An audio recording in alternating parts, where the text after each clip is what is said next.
This is the news, and you're on Breakthrough. I'm Eugene Perrier. And I'm Monica Cruz. Thanks again for joining us on our third live stream in a row. We're Yes, excited to three. bring you the hottest news, the most talked about and pressing issues of the week to you here. Doing it big. So thanks again for joining us. No, very happy to have you 3 weeks in a row from our living rooms. Well, I don't even know if you're in the living room, Monica, from our places of Yes, quarantine to yours. not mine, but a living This, room. we are in the bunker now. Yeah, I mean, it is starting to feel that way. But great show, as always. Seriously. Thanks so much for everyone who has joined us so far. And, hopefully you're telling your friends and family and everyone to come along. We got all sorts of things to talk about here on the show. Some of the devastating legacies of this country's past and how they're impacting certain communities now vis-a-vis coronavirus. Obviously, a tragic video that many people, I'm sure, have seen, regarding the ongoing reality of vigilante racist violence in this country, workers fighting back and sexual assault really, sort of stalking the campaign trail in a big way right now. So plenty of stuff, as we always do, have for you here on the show. And I'd like to take a quick moment to remind everyone to please share this video. We'll be going on live for about the next 45-ish minutes. And please make sure to like us on social media as well as if you haven't already. Subscribe to us on our YouTube page so you will be the first to get alerted whenever we're posting a new video and when we announce our live streams, again, every Wednesday at 8. So definitely take a moment to share. Absolutely. So just to get right into the show this week, we wanted to start here talking about, and some of you may have heard a little bit about this, but, in Puerto Rico, in native nations, as may not also be surprising to you, there have been a lot of issues as coronavirus has come up here in terms of the scale of the response from the government, the adequacy of the response from the government, and the long-term legacies of disinvestment, colonialism, and genocide that are playing a big role in the disparities we're seeing, certainly in the native community, in terms of those who are dying from coronavirus, and in the really ongoing tragic situation in Puerto Rico, trying to grapple with that in the wake of many natural disasters in the recent future. So we wanted to play a little clip to help frame that, and then we'll get into it. No one in Puerto Rico has received the $1,200 from the federal government. We are having problems with the local $500 that the governor said that was going to distribute. There's more than 130,000 unemployment requests that have not been filled. The same thing with people getting food stamps. The government seems to understand is that the one thing they have not done well is secure more tests. And without more tests, you don't know how many people are really infected. It has now been revealed that the Puerto Rican government tried to spend millions buying coronavirus tests from a company that had never sold medical products, but with ties to the party in power. The government was going to pay the company 2 to 3 times above market price for rapid tests that were not approved by the FDA. A lot to say there, but before we get into it, I just want to go to this next clip talking a little bit about how native nations are experiencing the COVID-19 crisis. All this, I think, could have been avoided in some fashion, right? If we had been putting the resources into Indian country that the U.S. government is obligated to. The Navajo Nation, everyone's heard on the news. They have the third highest per capita infection rate in the entire country. So let's think about that for a second. And the last time I checked, so we're 11% of the population, 52% of the positive cases in New Mexico.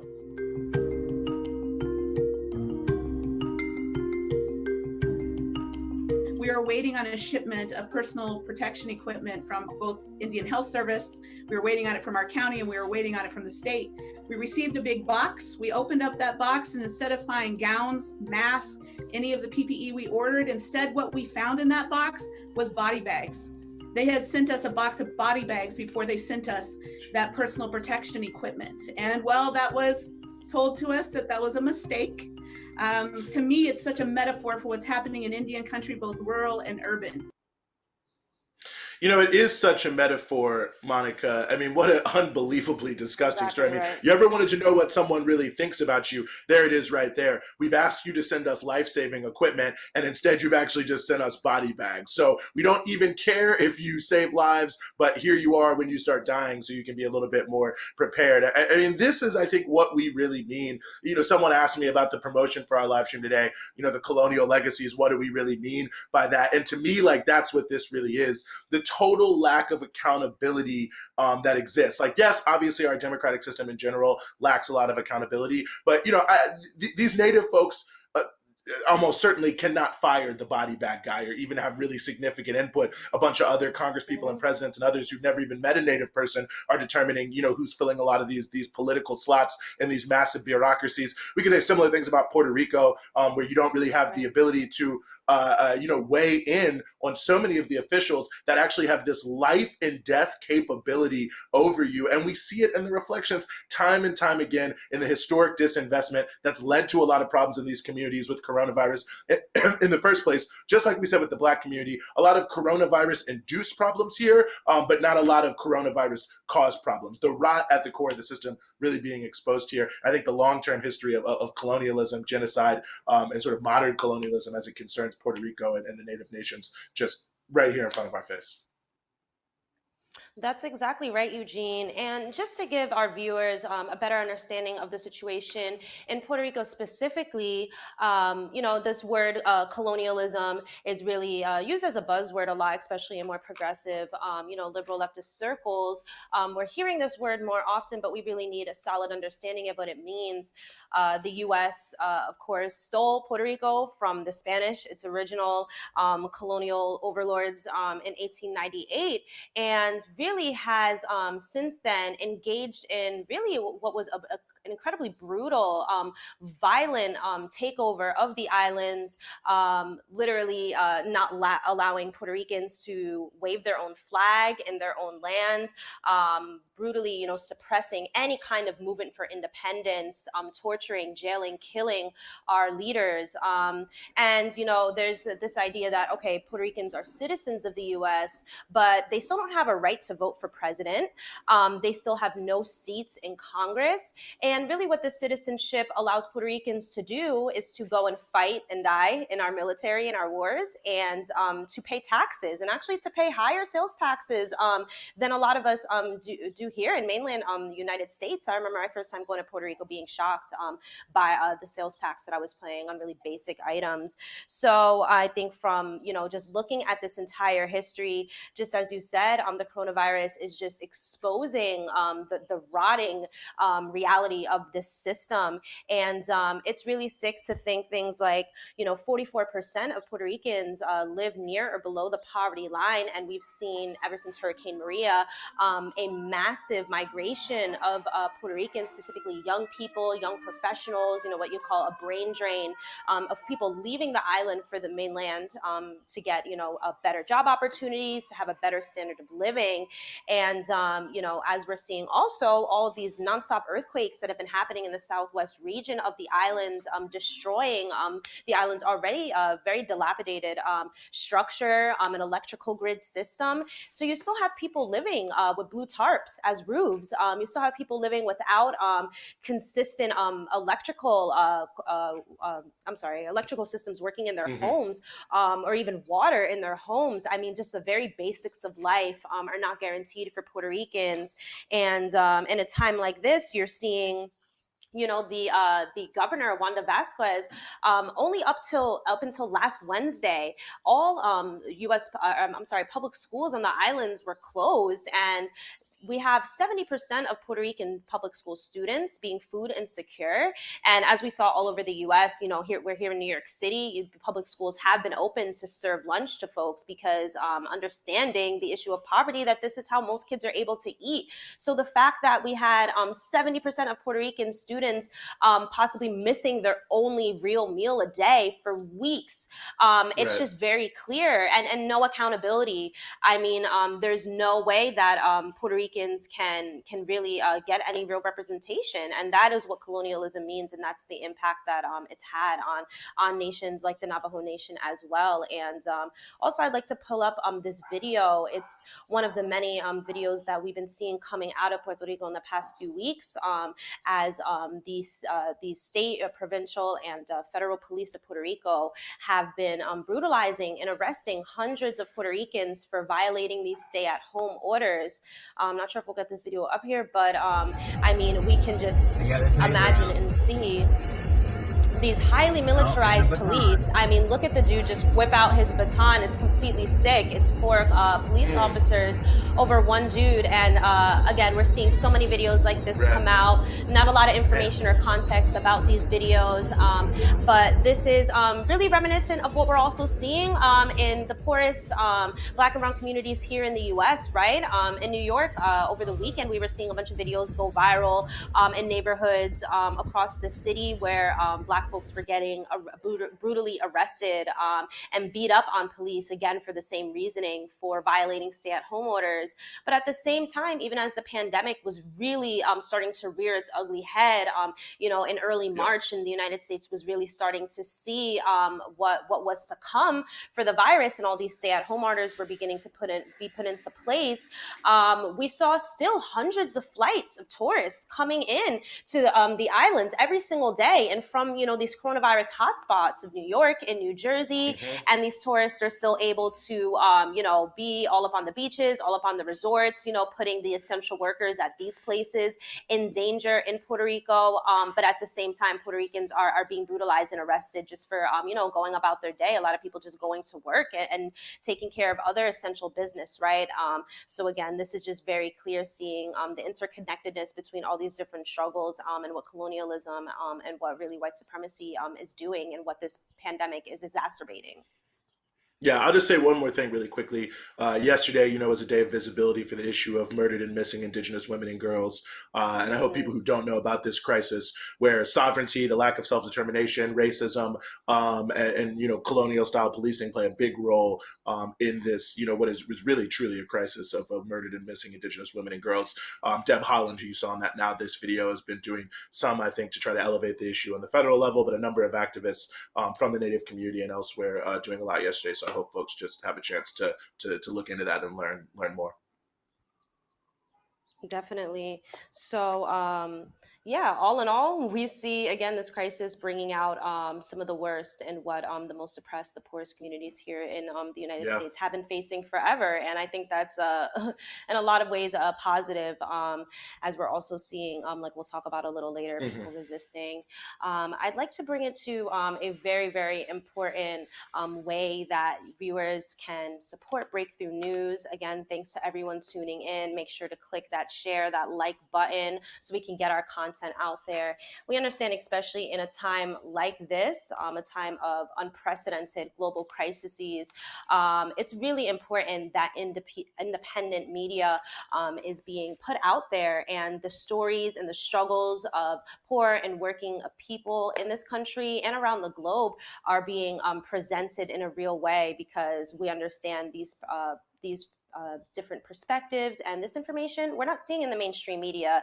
And for folks who didn't know, actually the first week that we were set to launch our first full episode of Breakthrough News was the week that the stay-at-home orders began in New York, where all non-essential workers were being required now to work from home. So obviously, just as we started getting into the flow of things, our workflow has been completely turned off its head. We're now filming and producing all of our content remotely within our own homes. So we need to make sure that we have the proper technology and equipment to deliver the best quality, the most on point and timely news to you. And we need your support in all of this. So I really implore you to check out our Patreon, patreon.com/breakthrough news.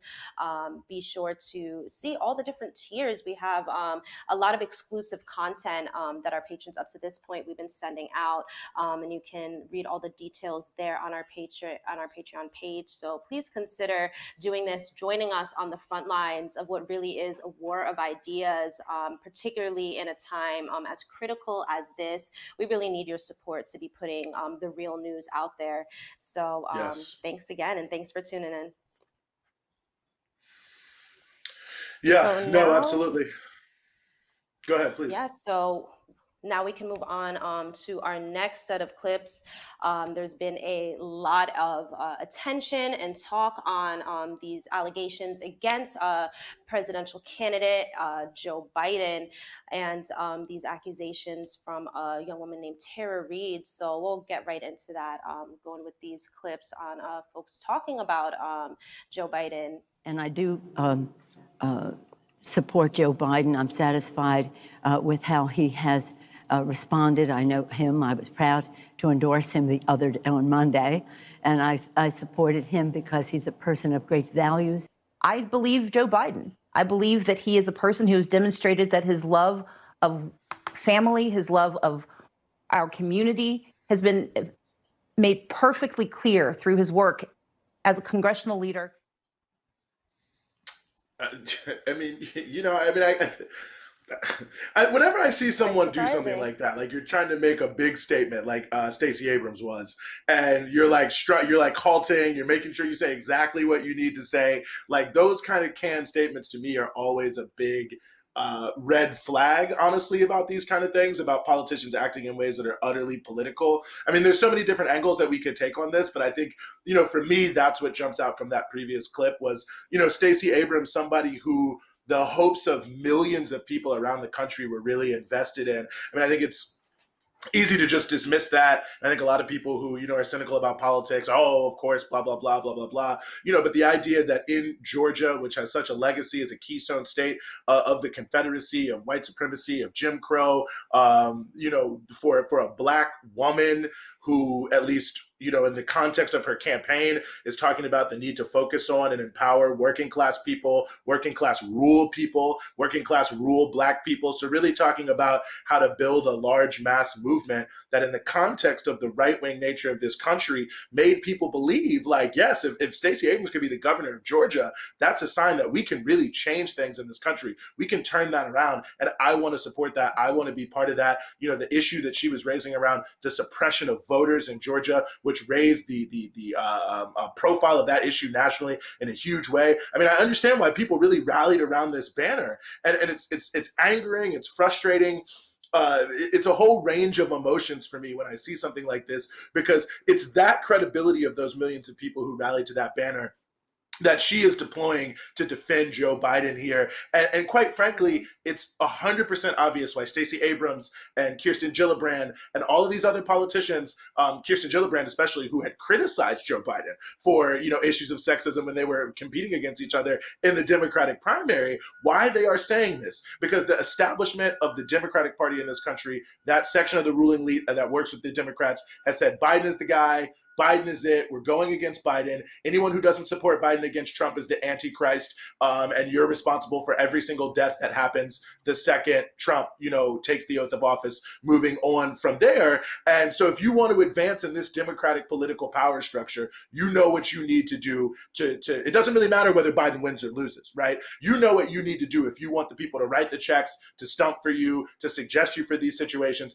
Get out there on a limb and take a bullet for Joe Biden. Doesn't matter whether he wins or loses. Doesn't matter if it does matter morally, but it maybe doesn't matter politically, how it makes you look. This is what is the signal to the political elites that I'm a reliable player. You can put me in the game, coach, and I'm going to execute the game plan the way you want it to be done. And I hate to do it, but this is the record of Stacey Abrams as the House Minority Leader in the state of Georgia, quite frankly. And it's a difficult state. It's a tough state to legislate in. And I was honestly one of those people that said, oh, I don't want to say too much about her record in the state house when she was running for governor. Oh, because some people were saying, oh, she's real right-wing or a right-wing Democrat. But now seeing what she's done for Joe Biden, it raises a lot of questions to me about the game she's playing and what it represents. But just in general, the disgustingness of politics and how many ostensibly good people to succeed have to do terrible things, make terrible bargains, and twist themselves up like Gumby or something like that, just to get to these positions.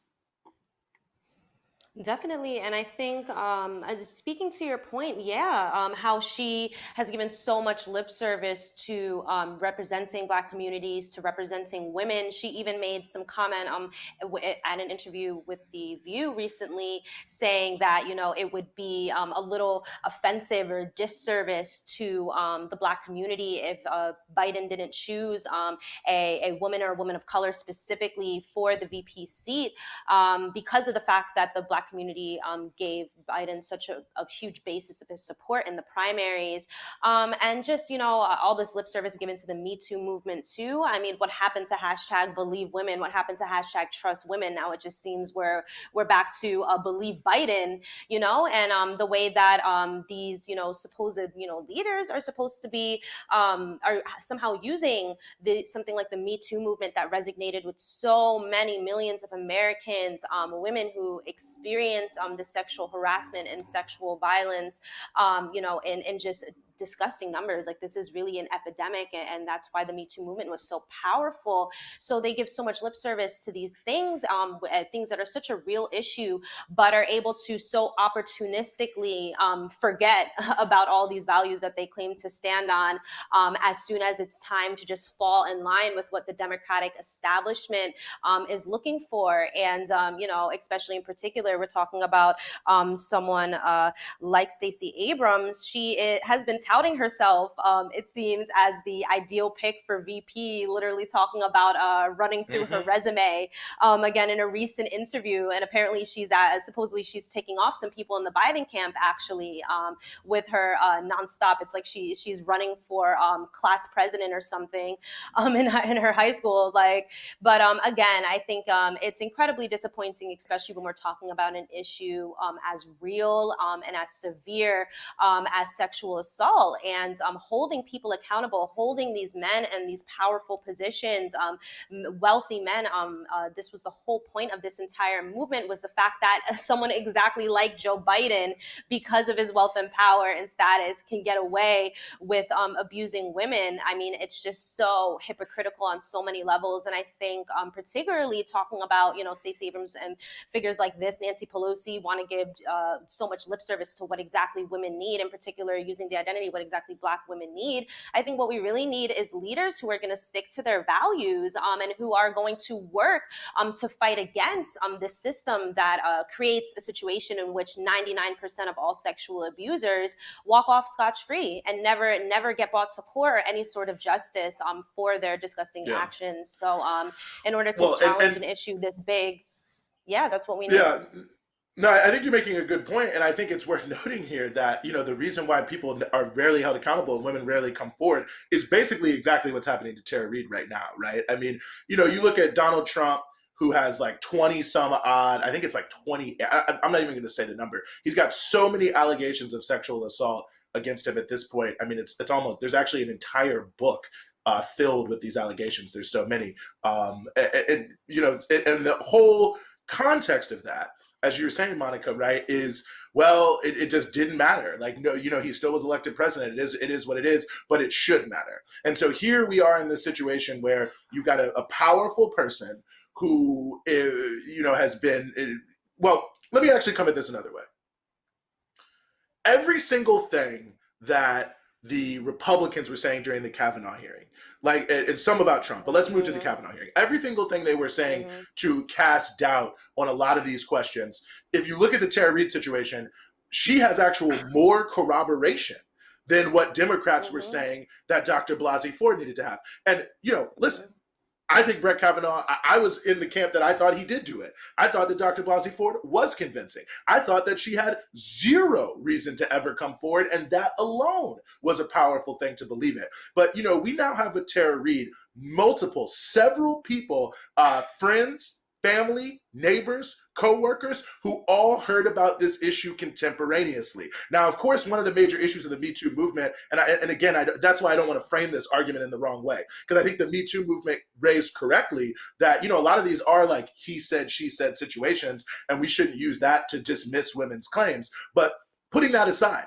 looking at the rhetoric that was happening, Tara Reade is in the zone of allegations that all of these Democrats said should definitely be believed. She can tick off the boxes of the things that Republicans say if you don't have, you shouldn't be believed, and yet and still this politicization of the issue is happening. And I think it's just doing a huge disservice beyond the politics of it. I think it's doing a huge disservice to the overall issues because it's muddying the waters. Because it's not just Democrats saying, okay, Joe Biden sexually assaulted someone and we just have to deal with it. It's mainly Democrats saying Tara Reid is a Russian agent. Tara Reid is a Bernie Sanders, Bernie bro who is a never Biden person. Tara Reid is lying. How could we believe her? Look at her motivations. So it's not just like, oh, we have to choose between two abusers, which is the way some progressives are trying to put this out here to absolve some of the people who are defending Biden. But I think it's bigger than that. It's actually a huge number of these people. I'll call some of them, we can call some of them out.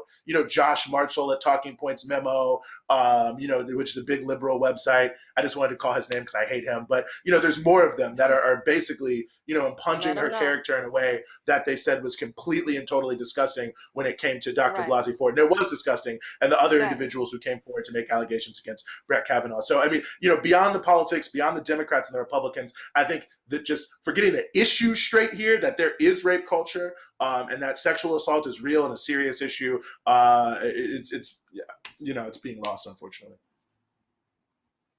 Definitely. And again, what we need the most in a time like this, again, the Me Too movement resonated with so many people because this is a huge problem. And this is not a problem that should be politicized. This is not a problem that should be used opportunistically to win points for either parties or for anyone. We should be listening to women. We should be standing in solidarity with survivors of sexual abuse. And once again, we need leaders who actually are going to stick to their word and stick to their values. Considering what a huge problem this really is. So I think we can move right on to, I think we have another set of clips talking about Joe Biden's track record of lying, decades of lies. Democratic presidential candidate Joseph Biden today faces a controversy. 3 weeks ago at a debate at the Iowa State Fair, he used phrases identical to those delivered by British Labour Party leader Neil Kinnock. To paraphrase Neil Kinnock, it's the only time I didn't, and all the times I've ever used it.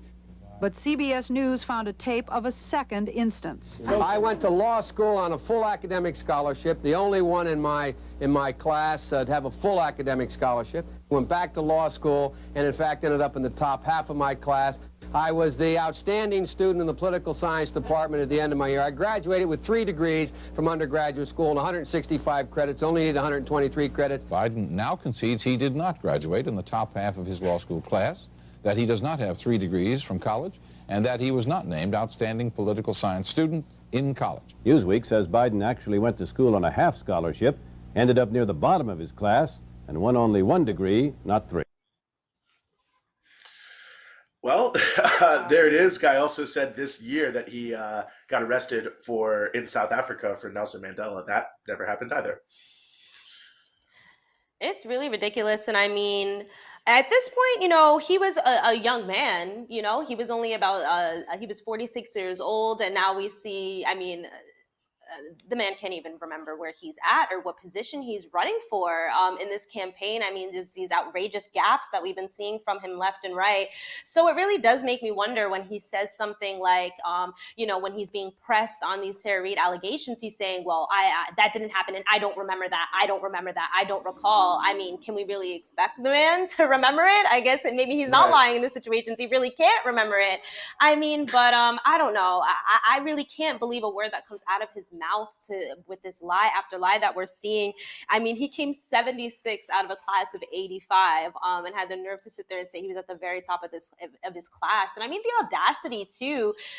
This is a sign of a pathological liar. Like, this is public information. Like, it really doesn't take too much to be able to disprove all of these lies that he's made up. Right. And again, so recently as a couple months ago, like, just so outrageous. I don't understand how he thinks he can still get away with this up until this point, right? He's not new. Well, it's certainly very relevant. Yeah, it's certainly very relevant for the allegations. I mean, if you have a history of not telling the truth, why would we believe you now? But also, if you have a history of like generally being creepy, and Joe Biden does have a history of generally being creepy. So we're going to go to a clip here that speaks to that. Very unexpectedly and out of nowhere, I feel Joe Biden put his hands on my shoulders, get up very close to me from behind, lean in, smell my hair, and then plant a slow kiss on the top of my head. To have the Vice President of the United States do that to me so unexpectedly and just kind of out of nowhere, it was just shocking. House Speaker Nancy Pelosi today advised former Vice President Joe Biden to keep his distance after two women accused him of touching them inappropriately. Coons insisted his daughter was not disturbed by this televised nuzzle from former Vice President Joe Biden in 2015. As the photographer was taking the shot or getting ready to take the shot, I felt, and my husband noticed, that Mr. Biden's hand that had been on my shoulder slowly disappeared and did a low or a slow descent down my back until he reached my waist. What was happening was making me feel very uncomfortable. Former Vice President Joe Biden has not responded to another claim that he touched a woman inappropriately. We took some pictures, and then he came over and he put his hands around my head and pulled me in. And as he was doing that, I was like, okay, he's gonna kiss me. And I was like, am I okay with this? I don't know. Am I okay with this? What, you know, what is he doing? It's your reputation. I'm kind of tough. Who do I look at? What do you want to? I'd rather you look at me, but you should look at him. Okay.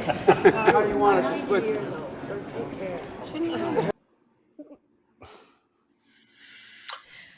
I mean, there you go. I mean, I'm just saying, you put together the lies, you put together his own actions, and the idea that he's like totally innocent here. I mean, okay.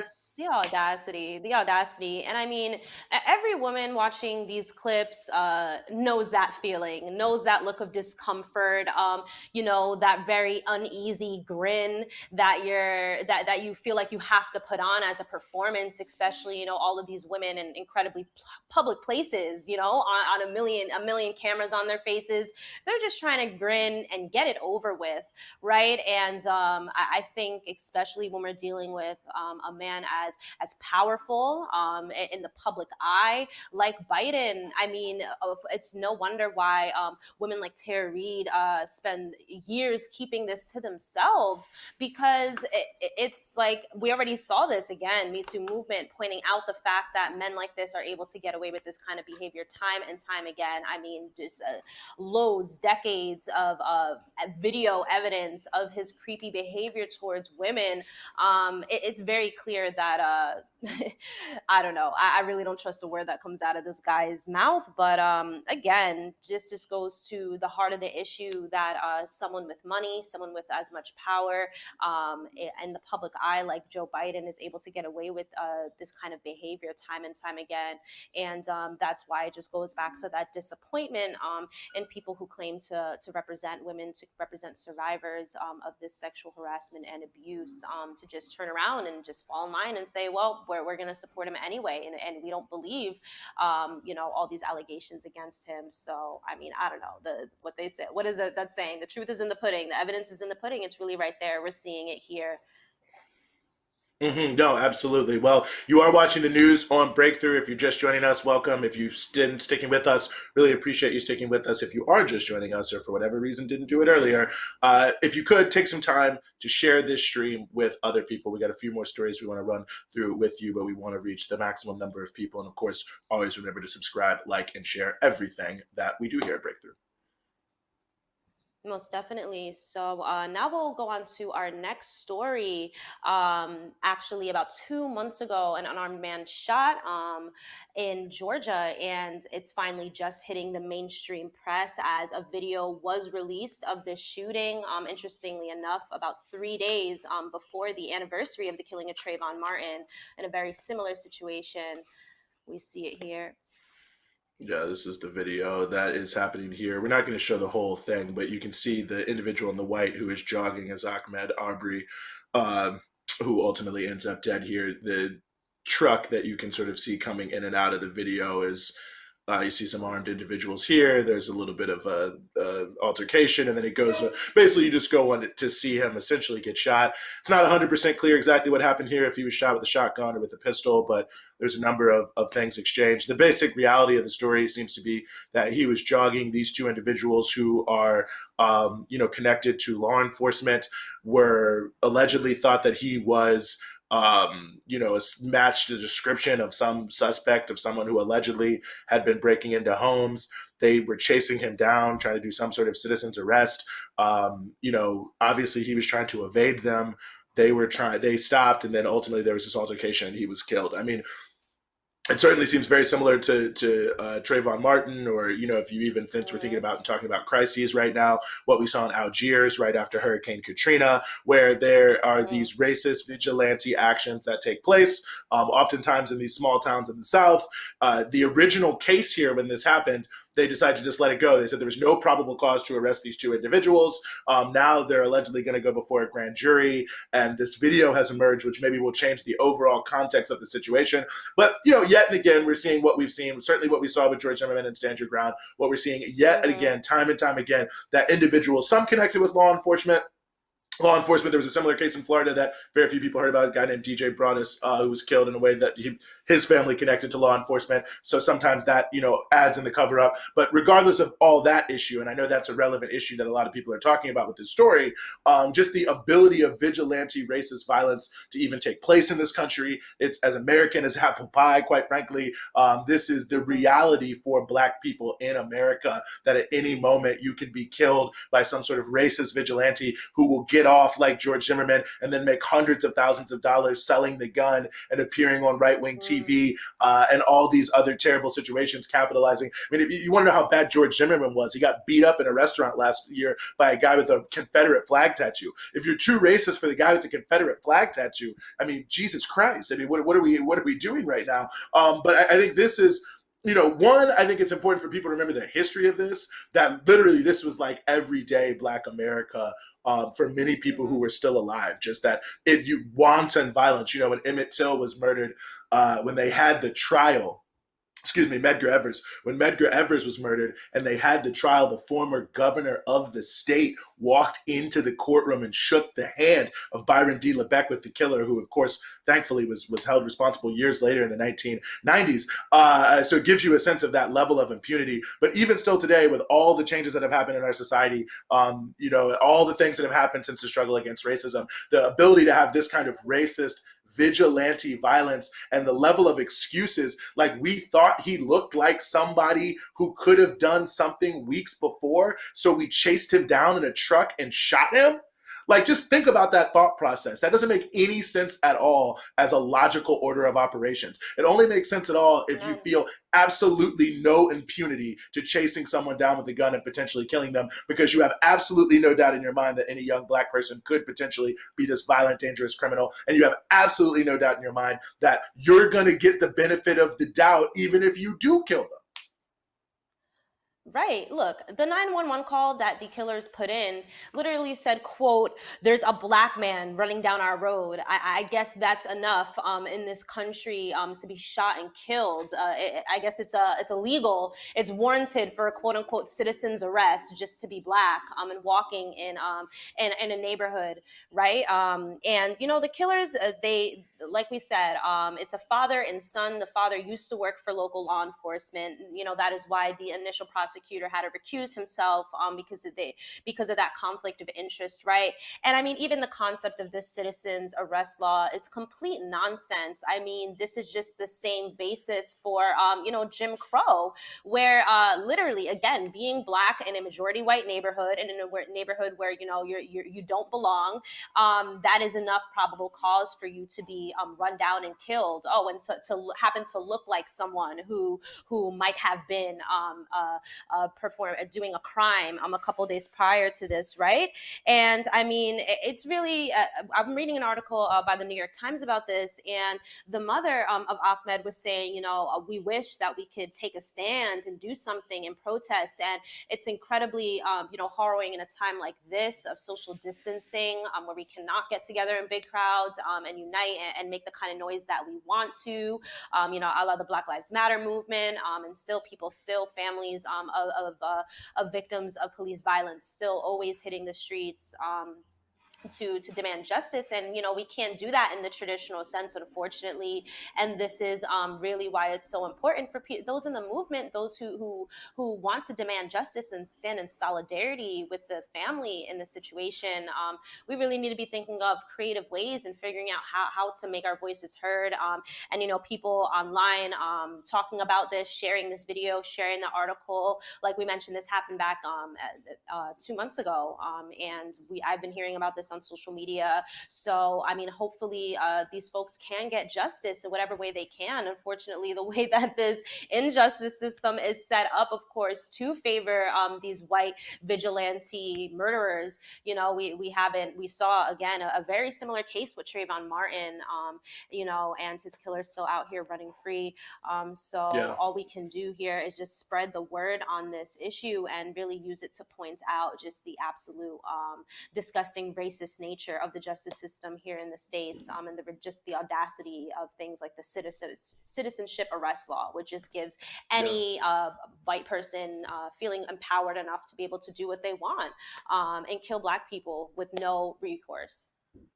Yeah, well, you know, the final thing I'll say on this issue is this is really the context for Black self-defense, you know, that a lot of people don't really want to talk about. You know, in these sorts of situations, I also think of the Emmanuel AME shooting. You know, Black people are always so lionized for essentially forgiving and turning the other cheek and allegedly practicing some sort of Christian forgiveness practice. I don't even know if you can put it under that rubric, but that's the way it's always put, under that rubric. But reality is, in situations like this, I mean, you know, you could just be jogging, you could just be killed. You know, you look at these racist militias in the Michigan State House or in the Oregon State House towards the end of last year, and you talk about how constitutional rights are not sort of singular rights. It's sort of like you have the right to free speech, right? But that's very different than having the access to capital to be able to own a newspaper.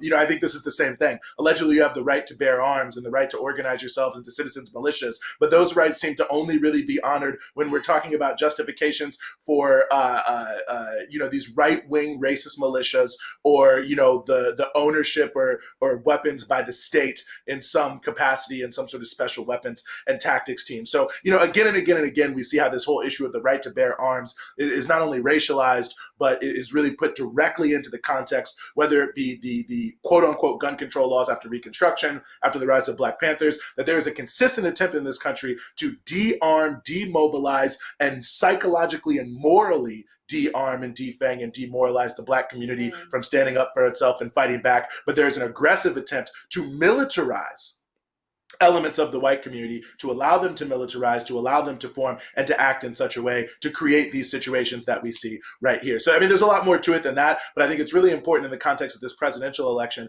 where everyone's going to be running around yelling gun control, gun control, gun control, to really think about the role guns have played historically, continue to play in this country, and the role historically of oppressed communities being victimized, and the role of self-defense. But we're just going to move on there. I could go on all day on that issue. And, you know, of course, you can hear us go on all the time at anything we do on Breakthrough News. So check us out: YouTube, Facebook, Twitter, Instagram, and of course, Patreon if you want to become a patron and help support us. We're going to move to the last segment of the show. And as we always try to end the show here, Monica, we try to end with I don't know if they're upbeat, but at least tales of struggle, because we talk about so many negative things here. There's so much terrible news that weighs on us, but on the undercurrent of that is a lot of people are fighting back, or a growing number of people are fighting back. People are being empowered. They're having their voices heard. So this next clip we want to go to comes from Los Angeles, where on May Day, International Workers' Day, last Friday, workers that are a part of the United Food and Commercial Workers Union, Local 770, and their community allies came together to demand safety for workers as it concerns COVID-19. So we wanted to give you some of those segments.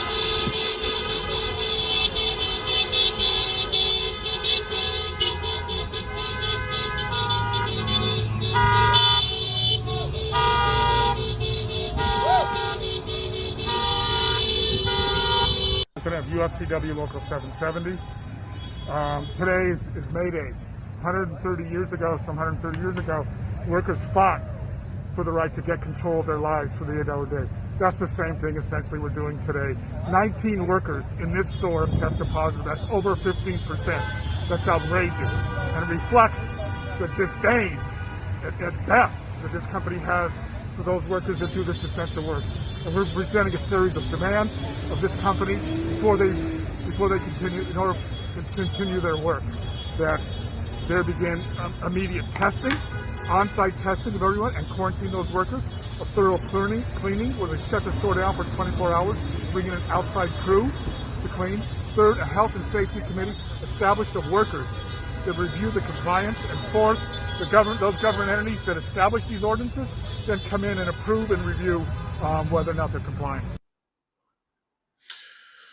Well, the first thing that really is notable to me, Monica, is just the cacophony of the sounds behind them. I mean, it's typical protest, honk if you support, and every single person who seems to be driving down that street is supporting them. And you know, to me, this speaks right to the heart of why unions are important, and what I want people who maybe don't understand as much why unions are important to grasp is, yes, higher wages, benefits, the things we're told about unions are all important. But what's really crucial about a union is it gives you the protections, the legal protections when you organize a union to collectively raise your voice by either withdrawing your labor, which of course is the most powerful way to get what you want from your boss, is to stop the money flowing into his pockets. That's protected activity for union workers. But the ability to be able to speak out, even in situations like this, it's not a strike, but to be able to speak out, to say what's wrong, to challenge the bosses, to spread the word about unsafe practices, and again, for that to be protected organizing capability. And of course, there are many things that aren't protected that should be protected by law when it comes to union organizing. But I think, like,